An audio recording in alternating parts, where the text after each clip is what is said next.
Hey everyone, welcome back to the Horror Show. I'm Cecil Laird. I'm Fuego here. Back to do another review for you guys. This is for one that is now available on VOD for you guys in the digital format, and there is a Blu-ray release coming out in July.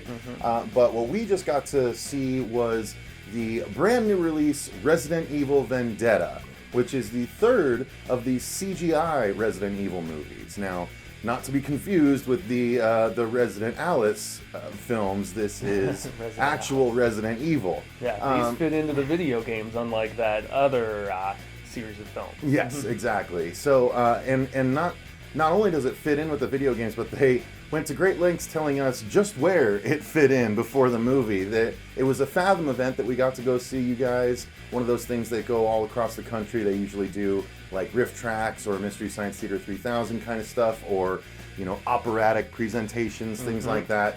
And so that's what this was, and they did a little special pre-roll, which was a sort of making of and behind the scenes look at the film.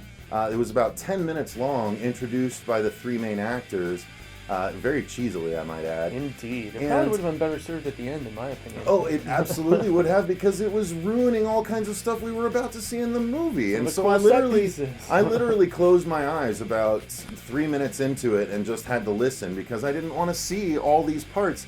It's literally like 10 minutes of the 80-minute movie we were about to watch, know? And it was some of the best beats in the film, too, unfortunately. Yeah, so deconstructing them before we got to watch them. It's like, what? That doesn't make sense. So I think that was a bit of a misstep in the presentation. But we're here to talk about the movie itself, and we'll do that in our usual fashion, which is talking about the overall thoughts, the story, the actors, I would say actors, because voice and motion. I'm sure they did motion capture. Oh yeah, well we did see that. Maybe you didn't see it because you covered your eyes. Yeah, I covered my eyes. I forgot there was some mocap suits. But yeah, and we'll do it like we normally do. There's definitely some gore talk that's going to happen. Yeah. So I never actually mentioned this goes chronologically after the 6th Resident Evil game, which was widely regarded as the worst entry in the entire series. So I'm not sure that that's something they want to hang their hat on. Another thing you maybe don't want to say right up front, but the thing is, it is dealing with the after effects from the game. Leon, right, is dealing with, or was it Chris? I can't remember which one it was. I believe they said Chris in the preview, and since I haven't played anything after Resident Evil 4, I'm unfortunately one of those peeps who's in the dark about it. I think it was Chris, yeah. Either way, they're both coming off of their previous adventure in the series. One maybe from the games, and then the other maybe from the last CG movie. Well, that's the thing. Leon is in all three of these CG movies, so he's apparently like the main go-to in this particular, fleshing out of the universe of Resident Evil, or Biohazard for you Japanese peeps. So yeah. So yeah. Overall, I was on par with all of them. Overall, I was. I would have been disappointed had it not been for the last 25 minutes of the movie.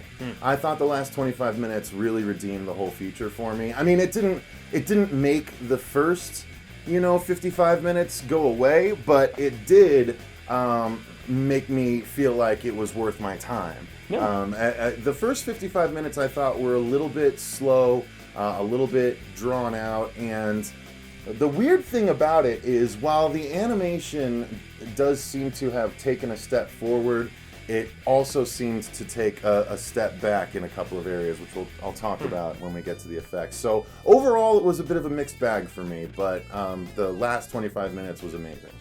Agreed. Yeah, I actually still had fun with this, like I did with, I believe, Degeneration and Damnation were the other two, and so it's kind of on par with not the Spirits Within, Advent Children, which was the second Final Fantasy CGI film. Beautiful to look at, entertaining to a degree, but at the end of the day, the dialogue is hammy, the voice acting is just okay, and the scripting was just kind of bland and just very surface level. So I had fun with it, just like I did with the other two. More fun than with the last few Resident Evil live action movies, but at the end of the day, just okay. Not terrible, but. So jumping into the story then, that is that basically Leon and Chris have to team up to stop a new bad guy, which Interestingly enough, regarding the story, I liked this aspect of it in so much as this movie played more as the bad guy's movie, in my opinion, than our main hero's movie, because he was the only one that was really developed. Yeah. Through the whole movie was his origin story, pretty much. So he wasn't in one of the video games then? Not to my knowledge. Okay. Not to my knowledge, no. I could be completely wrong. There's so much Resident Evil to keep track of at this point. It's all muddled together in my brain. So forgive me if he has been. But this did tell his origin story, and he I thought was sort of the most fun to watch of all of the Uncanny Valley actors. But the story itself is this bad guy has created a new virus. Every Resident Evil incarnation that changes the virus, it has to give it a new letter, and then virus. So there was the T virus, and then I think the G virus was in one, and this was the A virus. Yeah.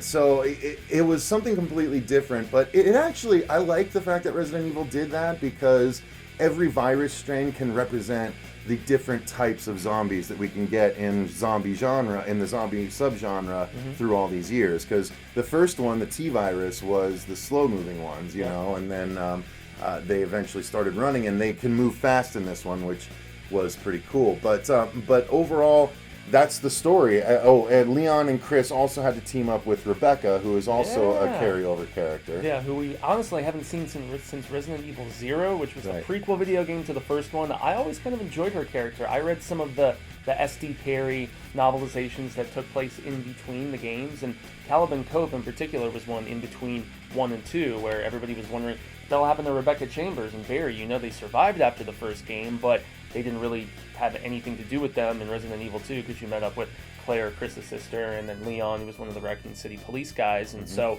yeah, never saw her except for like bonus playable characters in some of the later incarnations. But it was cool to find out what happened to her. She's a scientist now, actually studying the various strains of the virus, and kind of trying to help anytime a new version of it, you know, pops up somewhere. She's working on antidotes and stuff like that. So still the damsel in distress. Yeah, I was just going to say, the problem is she's the Lois Lane. She was, and not only that, but twice. They had to play the same beat twice in the movie, and I was like, come on, you didn't have to do that twice. But yeah, she was the eye candy in the original Resident Evil too, whereas Jill Valentine was like the tough-ass babe. I mean, Rebecca was just kind of she's young and hot, you know, whatever. So I don't remember any of those early games, females being young and hot, because it was all so pixelated back then. Well, remember in the original Resident Evil games, it was like live actors at the beginning and at the end. I forgot. Yeah, okay, all right, gotcha.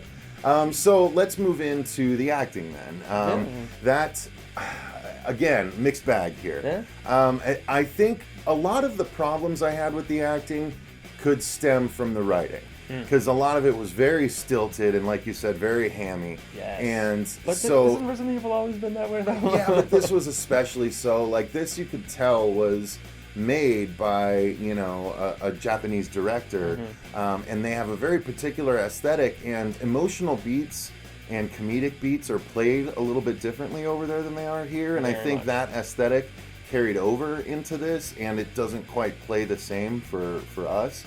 No. So I tried to take that into consideration, and perhaps I'm just giving something an excuse that I shouldn't, but yeah, the acting was a little stilted at times, but you know, the weird thing is, having seen the actors in the pre-roll thing, I couldn't help picture them. Yeah, I couldn't help but picture like them in a voice booth delivering their lines, because I knew exactly who they were and what they looked like from having just seen them before the movie started. Yeah, dude, and the guy who voices Leon, I know I've heard him voice tons of other things. Like, he sounded so familiar, I couldn't pinpoint what other stuff, but he even had like the Leon hair kind of, which was he actually reminded me a little bit of the Green Ranger too. He had a little bit of that look to him. But yeah, so the acting I thought left a little bit to be desired. Again, I loved the bad guy. I thought he did a really good job. He was sort of chewing the scenery a little bit in an understated way, but I dug it.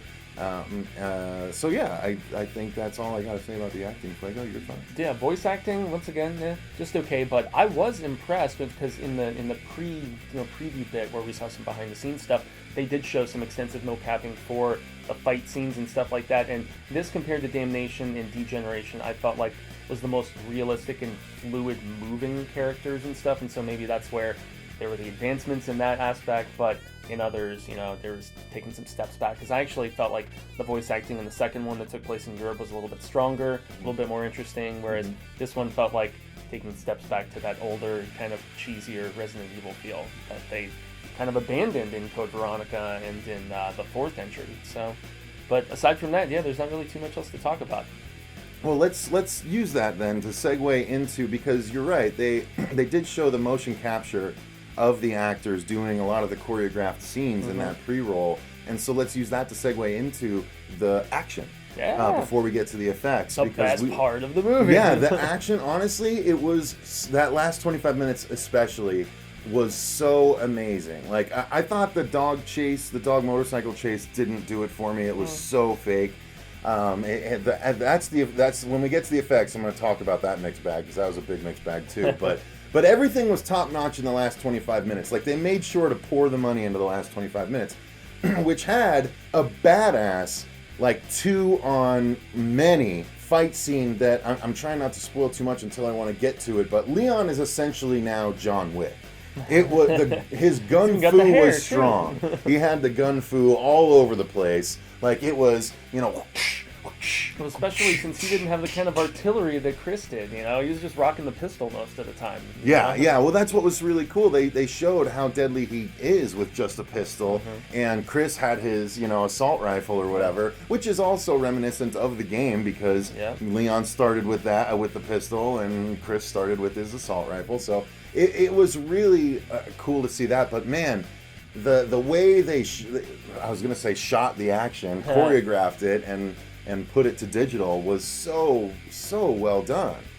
Agreed. Yeah, no, they even, once again, jump into the pre-roll that we saw, they were actually filming full-on choreographed stuff and then kind of using that as a template and, just to kind of overlay things or, just make sure it all synced up properly. And I thought the action was the best part about it. It was nice and violent, too. Yeah. Which is one of my biggest detriments of some of the later entries of the live-action Resident Evil. There was lots of shooting and stuff, but as far as a gore quotient, not really too much to speak of, man. And this was gory when it wanted to be. This one earned its own. It delivered. Yeah. It really did. There was a few times that I thought it unnecessarily did that thing where the camera's on someone and they're hitting something just out of frame and you're seeing blood spray up. Oh yeah, Rebecca with the fire extinguisher, and then someone else later on did the same thing, and it's like, if you guys are going to go as gory as you've gone so far, why are you pulling back at these parts? Like, just go for it, it's just animation, though. There's no money involved, except that you're just replacing those shots with her actually hitting him with the thing. So there's some cool scissors to the head, though, and yeah, stuff like that was good. And I thought the dog. The one cool part about the dog was the initial attack, where the dog essentially beheads a guy. It was so freaking cool. It happens real fast, but you're like, whoa! There's a lot of shocking sort of violence at times. And there was one moment, specifically without spoiling, that made the crowd laugh, because it's a moment that usually almost every time is cut away from in films, but then they cut away from it, but then they cut back right before it happens, and you see, and it's just like, whoa! Shows how bloodthirsty we all are, I guess. Yeah, because everyone, it got the satisfactory giggle, Like, one of the loudest reactions to any beat in the movie. Well, let's continue on that vein then. The gore was, outstanding outside of just the action parts of it. The horror gore was really cool, where I know we've seen that shot in some of the trailers where the kid, they walk in and the kid like looks up and then he smiles, but then his mouth like drops an extra thing and his skin splits and he launches at someone. Like that sort of gore. And the actually one of the creepiest attacks that we saw was from someone that was only an upper torso, and yet it was still so unnerving. The spine was dangling and it was almost moving like a scorpion's tail. Like, it was so cool and clever. Like, but you can only achieve that with animation, and that's something that I wanted to mention too with regards to the action, especially in the climactic scene, which I love that they spared no expense, but there was some big-ass action beats that if Resident Alice tried to pull it off, it would have looked so cheesy and dumb. But because the whole thing is CG, it actually looks really cool, and I'm talking about this bit. You know what I mean? Like that. There's really cool stuff. So yeah, I thought the action gore and the horror gore was great. The horror gore did it for you too? It did indeed, and there was actually one really cool callback to the original Resident Evil game where the dude who brings Starbucks to Rebecca Chambers, he does like a little turnaround thing, and it was straight out of the original game, which is kind of a cool callback. And then the big creature that we see in the trailer, who's like kind of a pseudo nemesis meets tyrant and all this mushed together, and he looked badass. You see him in one form earlier on, and then he kind of levels up, so to speak. They're like the final stage. I was real bummed about how his previous level was handled. Truly. I was like, it was such a. I was like, ooh, I can't wait to see him get in the mix. And then it was like, wait, what? That was what? Yeah. No, what? And then they stepped it up for us at the end, because I had forgotten about that beat. I was like, oh, okay, I guess it's just going to be a regular Wesker-like confrontation. And then it was like, no, this is bigger and badder. And it was like the final boss, guys. You know. And Leon's fight with the tyrant monster was so kick-ass. Oh, and his powers that we can't really spoil, but it's kind of cool with his claws and some other things. But what was badass was how cool, like, it was just really clever action choreography when he, like, punches sort of Leon up, and Leon sort of uses it to his advantage and, like, is coming down shooting and stuff. It was just really badass action. You gotta go see it just for the last 25 minutes alone, in my opinion. Indeed. Although it was only in theaters that one night, so you guys are going to have to track down that Steelbook Blu-ray, or, jump it onto your home console on VOD or whatever. Digital, it's digitally available right now, and I think that just about covers everything, right? I don't think there's anything else we can say without spoiling. Yeah, I was entertained though. Just like I've had more fun with the 3 CGI Resident Evil movies at this point in time than I think I did with the 6 Resident Evil live action films. Not to knock those, they had their moments of fun, but these just kind of deliver a little more consistently. Yeah, and a little more of what we want as Resident Evil game fans, like it keeps in the continuity. Not just because it keeps in the continuity, but it keeps more in the spirit of the games, in my opinion, than the live action ones did. The live action ones were just action movies with Resident Evil elements thrown in. These are Resident Evil movies with action elements thrown in. Yeah, and the one thing that the live action ones don't do that these CGI ones do is they make me want to go back and play the games I never did. Yeah. They really do. I was like, God. You don't need to play 6, but you should play. Well, you said you did play 4? I did not. I played 4. I did not play 5. 4, the one in after. 5 is when it started when the wheels started to come off the cart a little bit, but it was still worth playing. 6 I played through just because, but 6 was literally just like if I recall correctly, a quick time action. It was just a lot of waiting for the prompt to come up.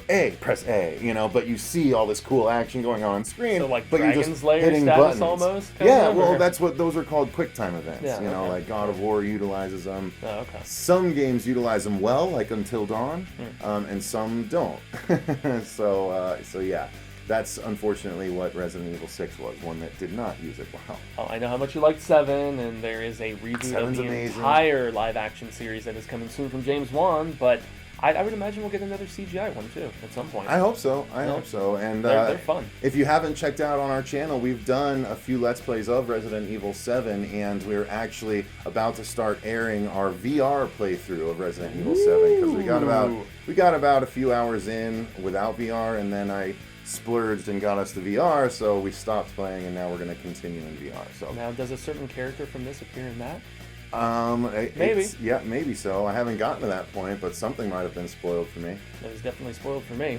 You just had to pass it along, didn't you? Yes, I did. Well, thanks very much, guys. Let us know in the comments down below if you're going to give this one a try, or if you did, what did you think of it without spoiling for people that haven't seen it yet. Like I like to do. Yeah, exactly. So thanks very much for watching, though. I've been Cecil Laird. Jaime Fuego. That was Resident Evil Vendetta, and remember, stay scared!